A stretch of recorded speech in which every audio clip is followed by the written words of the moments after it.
Assalamualaikum warahmatullahi wabarakatuh. Halo teman-teman, kembali lagi di podcast Education Talk Boswa School Makassar bersama aku Syarifah Dira Segaf. Dan kali ini kita kedatangan bintang tamu yang tentunya siswa dari Boswa School Makassar. Nah, dia ini salah satu siswa. Jadi nanti mungkin di episode-episode selanjutnya teman-teman bakal lihat beberapa podcast yang menghadirkan siswa dari Boswa School Makassar yang lolos SNBP nih. Keren-keren sekali ya siswa-siswa kita. Nah, yang pertama ini mungkin kita kenalan langsung saja ya. Halo Iksar. Halo Kak. Apa kabar? Baik Kak. Oke, kesibukannya sekarang lagi ngapain nih? Untuk sekarang Kak, saya cuman di rumah aja, nggak ngapa-ngapain gitu. Oke, karena sudah terjamin ya sudah lulus. Mungkin boleh kenalan dulu ke teman-teman nih, nama lengkapnya terus dipanggil apa? Oke, baik, bismillahirrahmanirrahim. Jadi perkenalkan, nama saya Iksar Jamaluddin. Saya merupakan siswa dari SMA Boswa School Makassar. Dan alhamdulillah pada kesempatan kali ini saya berada di sini, yaitu podcast ya Kak.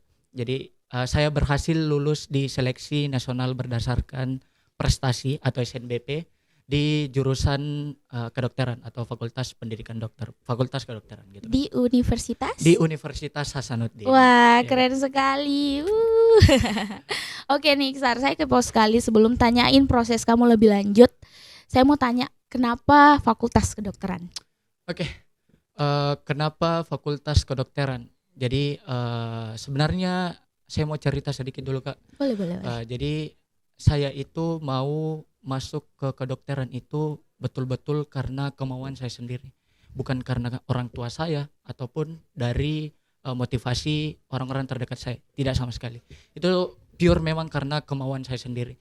Jadi pada saat itu saya itu termotivasi dari lingkungan keluarga saya. Jadi pada saat itu ketika saya melihat orang tua saya atau saudara-saudara saya yang sedang sakit, terus saya tidak bisa lakukan apa-apa begitu. Terus di situ saya berpikir bahwasanya apa sebenarnya yang bisa saya lakukan sekarang ini? Setidaknya saya berguna sedikit untuk orang tuaku begitu. Terus saya kepikirannya pada saat momen begini saya tidak bisa berikan impact sedikit pun kepada orang tuaku. Untuk sekarang mungkin saya tidak bisa memberikan dia semacam uang dan lain segala macam. Yang bisa saya berikan mungkin dengan saya tahu berbagai penyakit, saya tahu begini penyakitnya orang tuaku. Dengan adanya pengetahuan saya itu, saya mungkin bisa membantu orang tua saya dari pengetahuan saya begitu kan. Wah, jadi ceritanya itu bukan cuman, apakah kamu sudah sejak kecil memiliki cita-cita itu atau sudah gedean dikit terus kayak melihat kondisi keluarga yang beberapa sakit dan termotivasi? Oke. Jadi baru Kak. Baru SMA ini saya punya keinginan untuk menjadi seorang dokter, karena di sekolah juga saya merasa bahwasanya saya passionku itu lebih ke kedokteran, lebih ke kesehatan. Karena dari kecil memang saya itu sering diajarkan sama orang tua saya dan lingkungan keluarga saya bahwasanya kamu harus peduli sama orang lain. Jadi bukan motivasi saya itu bukan cuman karena lingkungan keluarga saya saja, tapi ada dari lingkungan di luar saya begitu. Saya sering diajar untuk peduli sama orang lain. Terus kalau mungkin saya berpikir kalau saya membantu dengan uang saya saja itu untuk keadaan saya saat ini tuh mungkin tidak terlalu cukup untuk saya membantu dengan uang. Makanya saya bikin tindakan lain, bikin solusi yang lain. Oke, saya berpikir bahwasanya kayaknya untuk menjadi seorang dokter itu bisa membantu lebih banyak lagi masyarakat.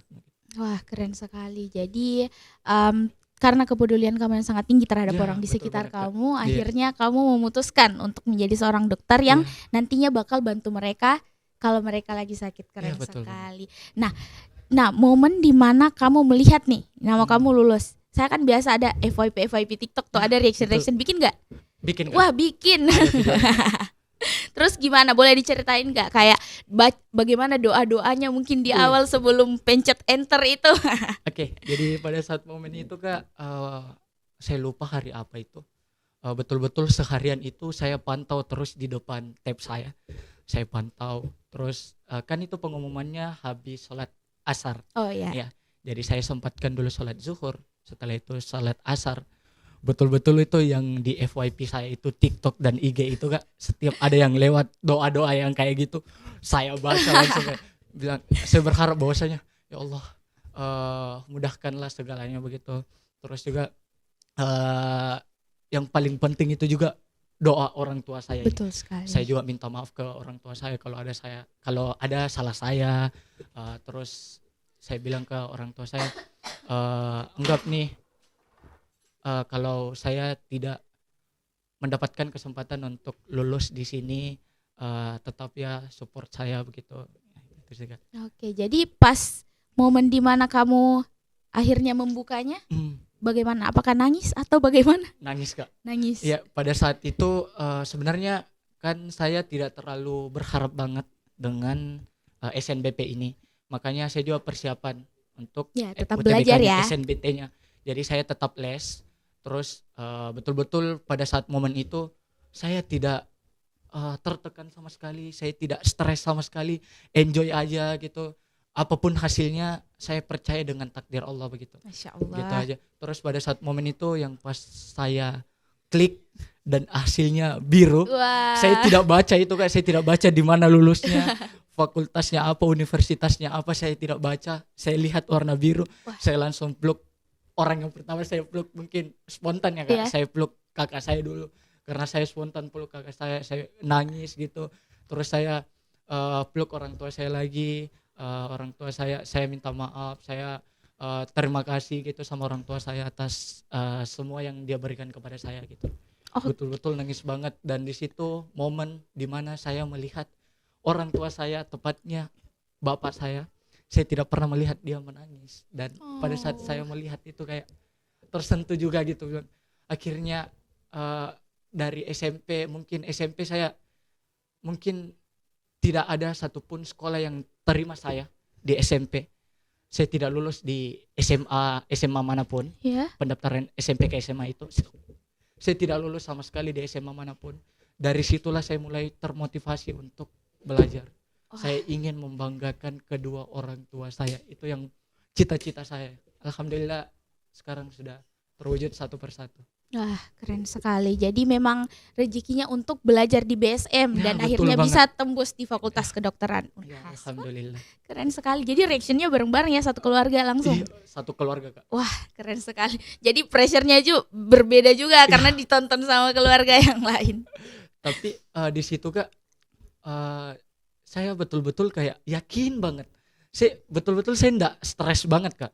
Yakin, optimis begitu, bilang pasti lolos ini, pasti gini. Jadi terus juga saya orangnya saya tidak pernah mikir gagalnya. Saya selalu, pola pikir saya itu selalu optimis. Saya tidak mau positive thinking. Saya tidak mau berpikir bahwasanya kalau saya gagal nih, saya tidak mau berpikir begitu. Saya selalu fokus, lulus, insyaallah lulus, pasti lulus. Saya tidak pernah keluar dari mulut saya itu kalau saya gagal gini, enggak gitu saya. Jadi akhirnya termanifesting ya. Betul sekali Kak. Keren sekali. Itu afirmasi positif itu sangat penting ya. Bukan cuma untuk diri sendiri tapi jadi doa. Ya, amin. Iya. Nah, kamu kan tadi sempat bilang kalau nggak lulus di sekolah manapun dan akhirnya end up di Boswa School Makassar. Gimana sih peran dari sekolah yang bikin kamu akhirnya decided buat siap tempur nih di SNBP dan akhirnya lolos? Ketika saya masuk di SMA Boswa School Makassar itu, saya betul-betul kayak merasa Kak bahwasanya beda banget, culture shock banget Kak dengan lingkungan yang ada di Boswa School Makassar. Kan saya SD SMP itu TK juga itu kan negeri Kak. Oh, negeri. Iya. Jadi pertama kali nih saya merasakan sekolah swasta begitu. Dan lingkungannya itu juga berbeda banget. Yang saya rasakan itu selama di negeri itu dia kan banyak muridnya. Iya, betul. 300-an lebih. Nah, karena banyaknya murid begitu, mungkin dari sepengalaman saya dan pengamatan saya itu kita bahasanya itu kayak kurang diperhatiin gitu sama gurunya. Iya. I see. Tapi di SMA Boswa School Makassar itu betul-betul kita diperhatikan banget Kak sama guru-gurunya. Bukan cuma 1-2 guru saja, tapi semua guru. Semua guru support kita, semua guru mengarahkan kita. Jadi bukan cuma dia menjelaskan secara teori saja, tapi dia juga memberikan arahan buat kita. Bilang, kalian daftar di sini, seperti pendaftaran SNBP ini, SNBT dan lain segala macam itu sudah ditetapkan oleh guru BK kita dan wali-wali kelas kita semua atau PA kita. Dia sudah menetapkan bahwasanya tanggal begini tuh pendaftarannya ini yang kalian harus persiapkan ya gitu. Oke, jadi bahkan soal informasi SNBP pun disupport langsung dan bahkan guru-gurunya yang mencari tahu langsung untuk informasikan ke kalian ya. Ya betul banget Kak. Terus selain itu juga selama saya di SMA Buswara School Makassar itu betul-betul banyak banget perubahan yang saya dapatkan dan saya alami. Dulu itu Kak, saya SMP itu betul-betul introvert banget. Ya, saya tidak memiliki background atau pengalaman organisasi sama sekali. Dan alhamdulillah selama saya masuk di SMA Buswara School Makassar, tanpa adanya background atau latar belakang organisasi dan kepercayaan diri, atau kayak saya ceritanya introvert begitu. Iya. Saya masuk di SMA Buswara School Makassar dengan penuh kepercayaan diri. Saya mencalonkan sebagai ketua OSIS dan alhamdulillah saya berhasil menjadi ketua OSIS.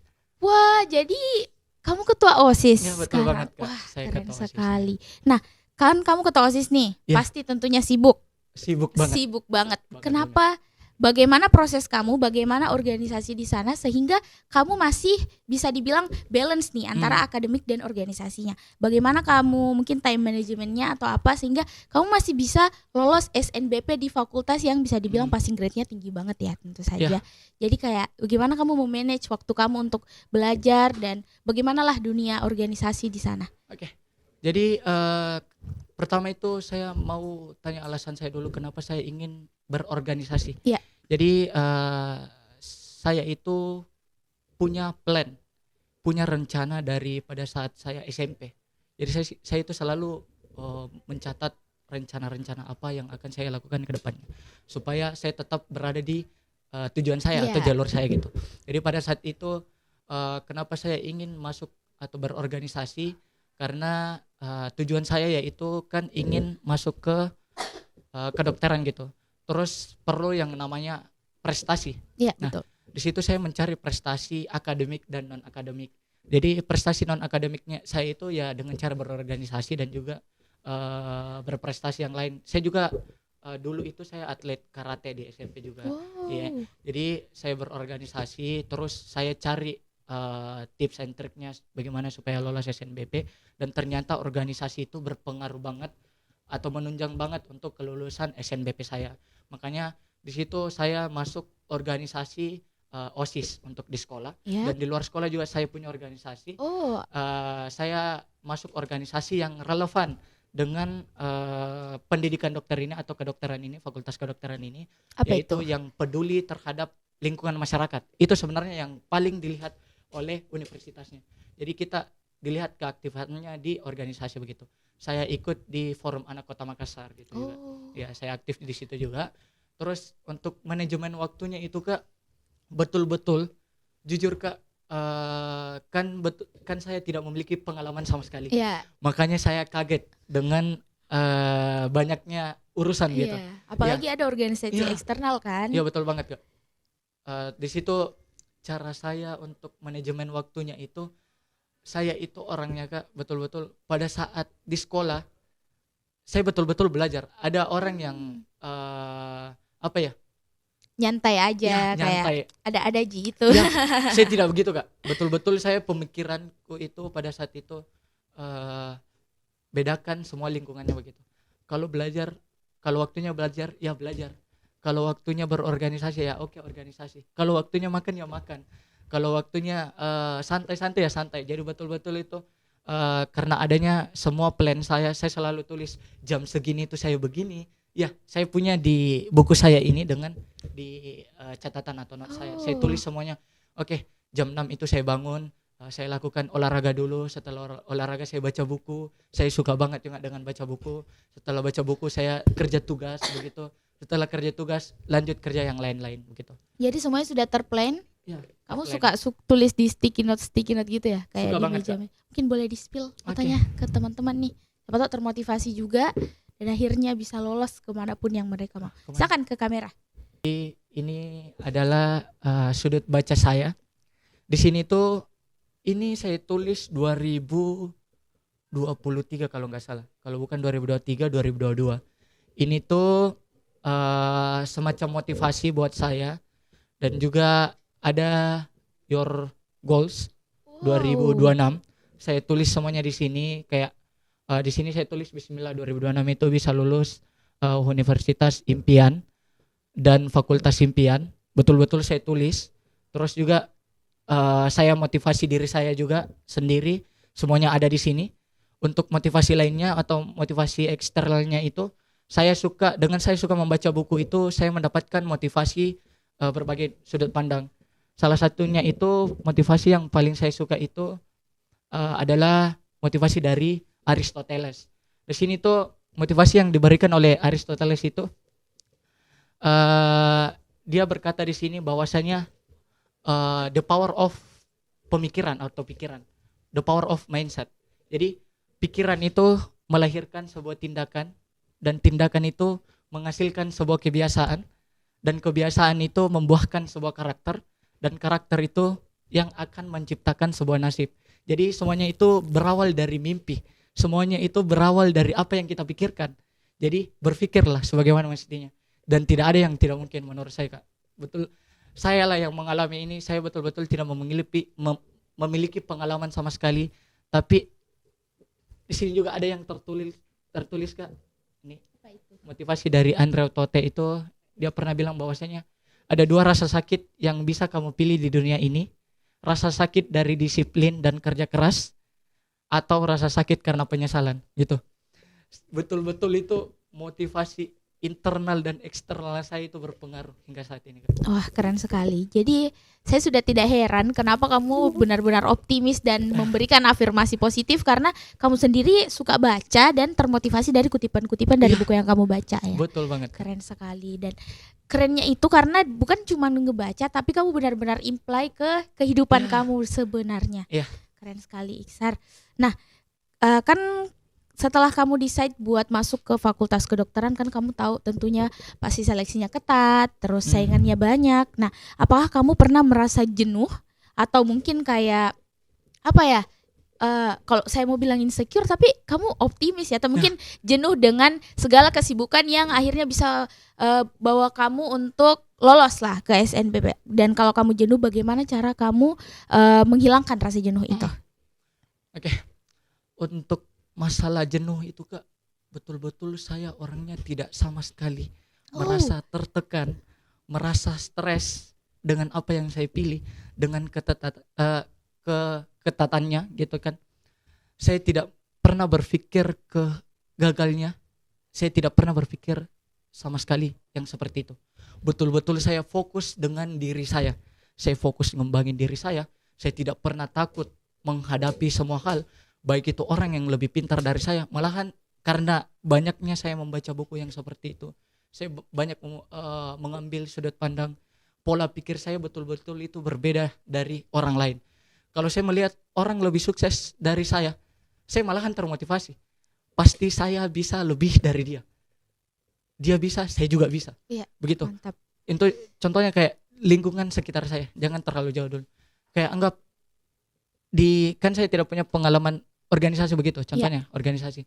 Saya tidak punya pengalaman organisasi, tiba-tiba saya mencalonkan sebagai ketua OSIS. Nah, di situ pemikiran saya tidak pernah betul-betul merasakan tertekan, stres dan lain segala macam.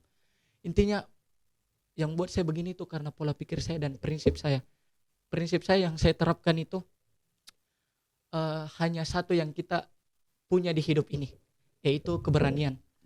Kalau kita tidak punya keberanian, lantas apa harga diri atau harga hidup kita ini? Betul-betul itu dari motivasi itu saya implementasikan ke kehidupan saya sehari-hari. Oke, yang saya punya hanya keberanian. Setidaknya saya mencoba. Saya tidak pernah pikir hasilnya, yang saya pikir itu adalah prosesnya. Dari proses itu saya terbentur, saya gagal, dan akhirnya saya terbentuk gitu. Wah, keren sekali. Jadi terbentur dan terbentuk. Betul Mantap banget, sekali. Wah, keren sekali, Iksar. Dan ya mungkin sebenarnya pembahasan kita tadi dan jawaban-jawaban dari Iksar tadi sudah sangat memotivasi teman-teman yang lagi nonton nih. Tapi mungkin secara khusus nih boleh dikasih mungkin pesan atau nasihat buat ada teman-teman atau terkhususnya ke adik-adik kelas 10 dan ke kelas 11 buat bagaimana biar bisa termotivasi untuk gigih dengan goals mereka. Silakan Iksar. Oke.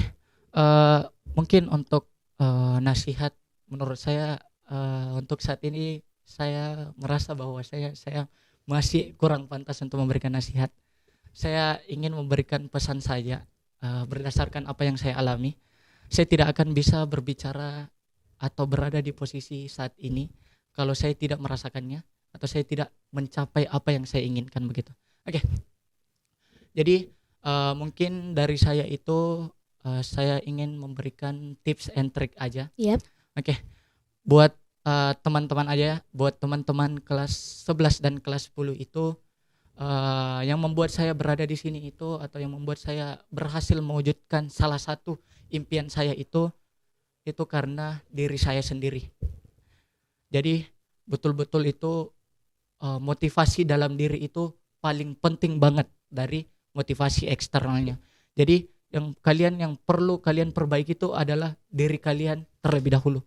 Perbaiki pola pikir kalian karena orang-orang itu selalu berpikir bahwasanya hanya satu jalur saja untuk menuju kesuksesan.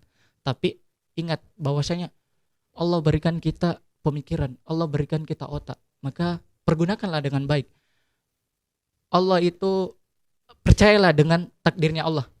Apa yang kita rencanakan itu tidak selalu berjalan dengan apa yang kita impikan gitu. Betul. Makanya kita saja percaya dengan diri kita sendiri, perbaiki pola pikir kita, banyak membaca buku, belajar itu banyak caranya, bisa dengan melihat, bisa dengan membaca, bisa juga dengan mendengar. Nah, belajar itu bisa juga dengan mendengar. Terus setelah pola pikir kalian sudah baik, niat paling perlu. Jadi perbaiki niat kalian perbaiki, tentukan semua goals kalian, apa tujuan kalian, rencanakan semuanya berawal dari buku kecil ini dan alhamdulillah semuanya bisa terwujud asalkan kalian konsisten menjalani semua apa yang kalian rencanakan. Terus yang ketiga tentunya ibadah kalian. Ya, betul ibadah sekali. itu juga yang paling perlu dan paling penting kalian untuk perbaiki. Karena itulah kembali saya ingatkan bahwasanya kita boleh berencana tapi Allah yang menentukan. Betul banget. The power of doa ya. Iya, betul banget. Oke. Saya kagum sekali dengan Iksar yang tentunya ambis in a good way. Jadi kayak tidak menjatuhkan yang lain tapi fokus ke dirinya sendiri. Betul. Fokus untuk improve Fokus dirinya sama sendiri. diri sendiri. Oke, terima kasih banyak Iksar karena sudah menyempatkan waktunya untuk berbagi motivasi ke teman-teman yang sedang menonton.